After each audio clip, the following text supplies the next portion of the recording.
Hi everybody, how's it going today? Thanks for watching. I'm out back by our water runoff storage.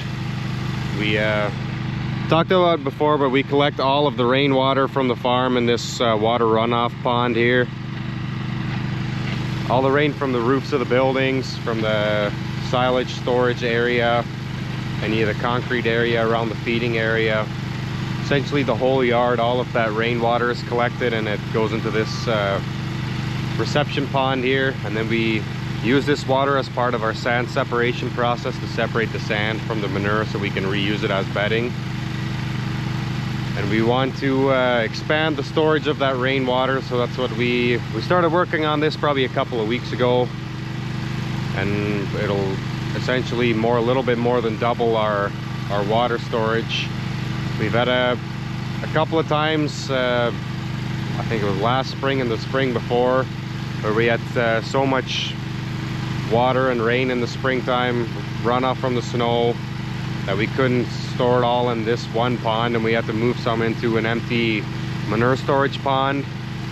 And I prefer to avoid doing that because I don't want to mix this rainwater with manure, because then we end up having to land apply it, and I would prefer to keep it in this storage pond. And what can also happen is if we go a long time without rain, or we don't get a lot of snow runoff, we can run out of water, and we don't want to have that happen either. So by increasing the capacity of the water runoff storage, will should in theory eliminate us running out of water, and also prevent us from having to put water in our manure storage.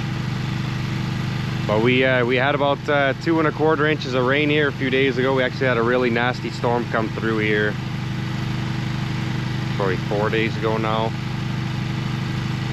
Didn't do a lot of damage on our farm. We lost some trim on a barn that I need to measure that still and order some new trim. A lot of broken trees and branches all over the yard, but there are some farms in the area that have some pretty significant damage to bins, shops, homes. And a little bit further south of us, an hour south of us, they had some tornadoes come through, so there was a lot of damage there. But with all that, and then the following day we had another 9/10 of rain, which wasn't even really forecasted. So with all that rain now, we flooded the cut that we're working on here. I don't know how well you guys can really see it here, but where I'm standing here, this is going to be the dike, the new dike we're building. And then on the far side there, that dike will cut across, and that dike there, that's part of our manure storage. So we're essentially going to square it off with our manure storage.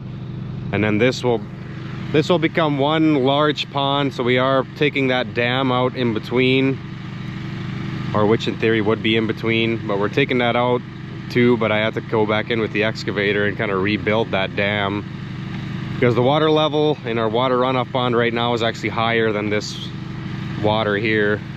But it's a lot easier to take that out as we're going versus leaving it and then taking it out last. But now with how much water is in that pond, we are going to have to at least leave some of it to hold that water back while we're working on this new section here.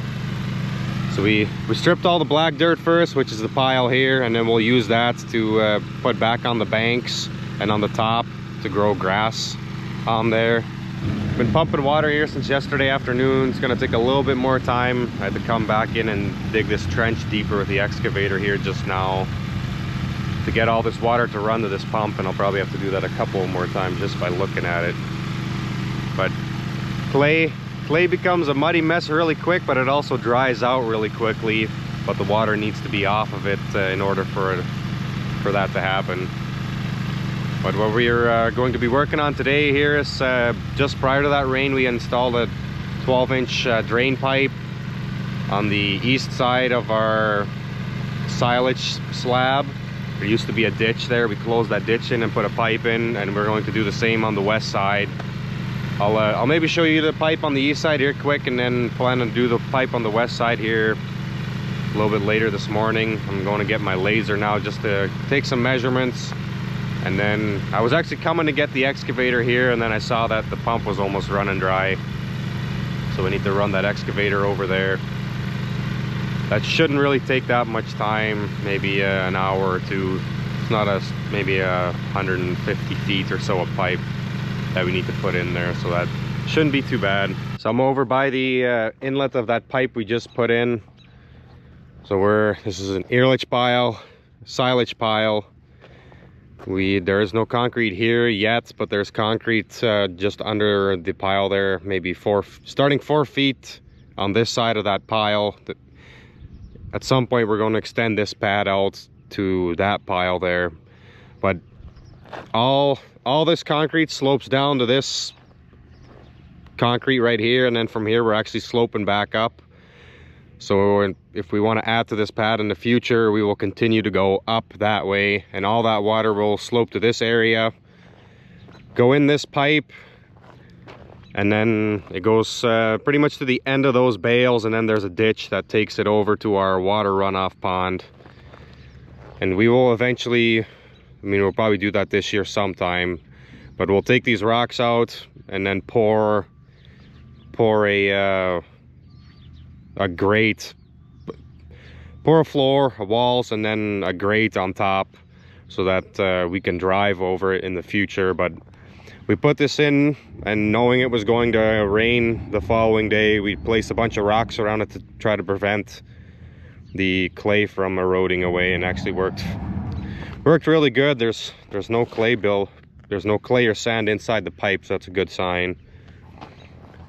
And then on the other side of our silage pile, we'll be doing the same, and I'll show you that here in a few minutes once I get over there and get things set up. But we want to try to keep these yards a little bit cleaner, so we use this area for bale storage, and there was just a ditch here, so we'd always have to go around that ditch. And on the other side, I can show you that when we get there, but we are raising that area up so that we can have easy access to the other side of our hay shed, plus have trucks come through there when we're dumping silage on this end here. So I'm on the other side of our silage pile here.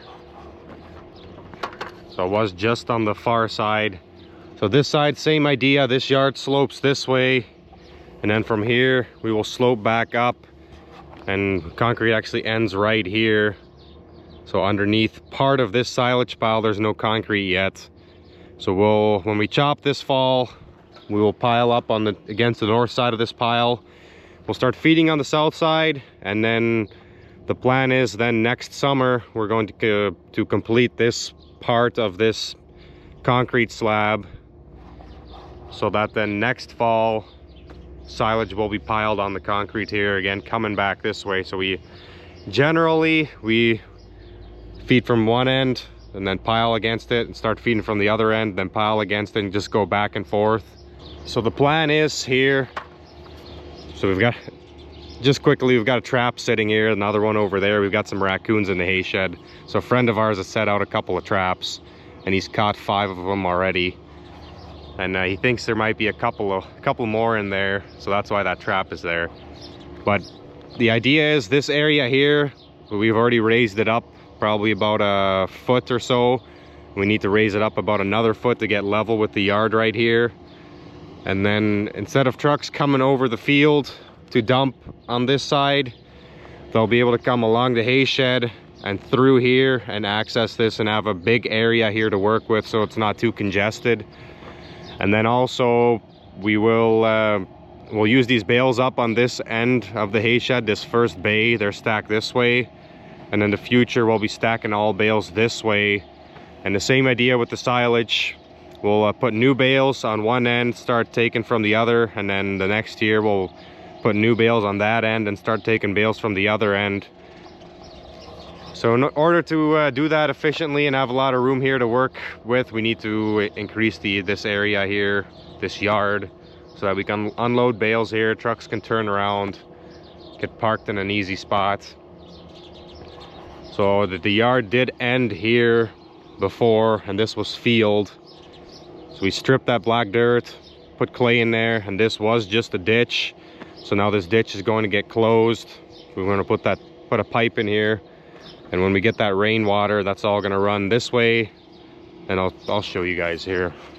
So there's a ditch here that runs to a pipe kind of close to our scale building over there, and then that pipe goes under the whole silage slab to that water runoff pond. So we need to get the water from the silage to this ditch here, and this will stay a ditch for now. If we ever want to expand the yard this way, we would do the same thing as we're doing here now. We would put a pipe in here and then close that off so that this water all still can continue to go to our water runoff pond. So we've got gutters on our hay sheds, all that water's collected too. That goes in a pipe down there, and that pipe also goes to this ditch here and then runs that way. So I've got my laser set up, and what I generally like to do is just leave it sitting level, and I'll measure the lowest spot, which here is that pipe going to our water runoff pond, and then I'll go to the highest spot, see how much height we have from the lowest to the highest spot, and then I know roughly how far we are here. I can get a kind of roughly figure out what I need to do for slope, and then I can put that slope in our laser. This laser can slope 2 ways, so I could in theory put like a 0.1% or 0.2% slope on the ditch, and then maybe a 0.2 or a 0.3% on that pipe, depending on how it works out here. But we're just visually looking at it, we don't have a lot of slope to work with. On the other side it came out just perfect, but the problem on this side is we're quite a bit further away from that water runoff pond. So the further you are away, the less slope you're going to be able to put on all the pipes. Plus that pipe under the feed storage area, I can't do anything about that. That is where that is, that's where it is. But we'll measure with the laser, then we know what we have to work with. So now I can lower this until we hit that laser. It should start beeping when I get close.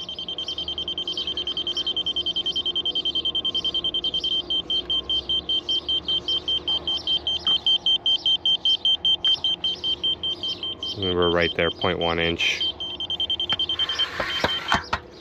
And then I can see how much I raised that stick up. So these are inches on the back. So this is a foot.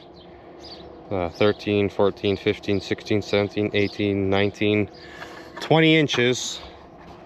So we have 20 inches of height difference from the top of the concrete here to the bottom of that pipe. And the pipe we're putting in is 12 inches. So that in theory gives us 8 inches, because we want the top of that pipe to be under the concrete here. It'd be ideal if we could be 6 inches under the concrete, but that looks like that's not going to be possible here. So we'll have to get maybe a little bit creative here with how we make this pit. Just had a phone call, so I don't remember where I left off. I was talking about, we got 20 inches of slope here. The pipe is 12 inches. So we've got 8 inches really, in theory, to work with, which is not a lot over this distance. But part of the trouble here is from this point on, it'll slope up pretty quickly and then taper off, because that's where that yard is there. It's quite a bit higher than where this is the lowest concrete right here. So we might have to get a little bit creative on this end with the pit. I'll maybe think about that here as I'm measuring this out, because once we get out 10 feet, then we'll have plenty of cover there. It's just this first 10 feet. So that pipe might be partially in that 6 inches of concrete here, just to give us enough slope, but I'll think about that here. We do want to, yeah, we need to have, in theory, it'd be nice to have a foot of dirt over top of that pipe, because we will have trucks coming across this pipe, so we don't want to be too close to that pipe and crush it. So I'll have to take that into consideration too. So I'm going to do a little bit more measuring here. I need to get some flags to get a straight line here, so that I've got something to follow with the excavator. And yeah, should be able to start digging here in about an hour or so, hopefully. Looks like it's kind of cloudy, it might start raining. There is a small chance of rain tomorrow, which I'm hoping holds off, because we need to cut our alfalfa second cutting. The plan was to cut today actually, but with the 2¼ inches we had here a few days ago, plus the chance of rain tomorrow, we're gonna hold off, and maybe it's Wednesday today, maybe cut cut tomorrow, chop Friday, or yeah, depending on how much rain, if we get rain tomorrow. We might have to wait until early next week, but we'll just see how it goes.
It's a couple days later here. We didn't end up finishing it because it started raining.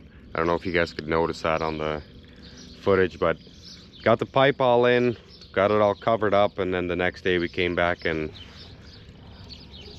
leveled that clay off, so we've got it all put in nice. We ended up getting a 1/2 inch of rain here yesterday, so I thought I'd come look to see how it's draining. Looks like we put a bunch of rocks there around the inlet for now, and it looks like it's preventing the clay from washing in too much, but looks like it's working like it should. We've got some more filling in to do here. Obviously we don't want water sitting there, but this will eventually slope this way and that way. But had another potentially nasty storm come through the area, but it ended up being not bad. First it looked like it was going to split Carrington completely, and then we did end up getting some of that storm, but it was no hail, not too much wind really, but we got a 1/2 inch of rain. There were several tornadoes touched down again around the state yesterday, one actually not too far south of us. A lot of pretty significant storms here the last week and a half, which is not good. Hopefully that trend does not continue, because there was it sounded like there was quite a bit of hail last night too, and we don't need any of that. But just wanted to show you guys this here. So we still need to put some gravel on top of this, and then we still need to fill that in with clay, which we'll probably end up pulling clay from that water storage pond that we're making and hauling that over here to raise this up. This is how it looks on this end. We kind of kept that open so that some of this water can drain out. But I think that'll be it for this video. Questions, comments, post them down below, and hopefully we'll see you in the next one.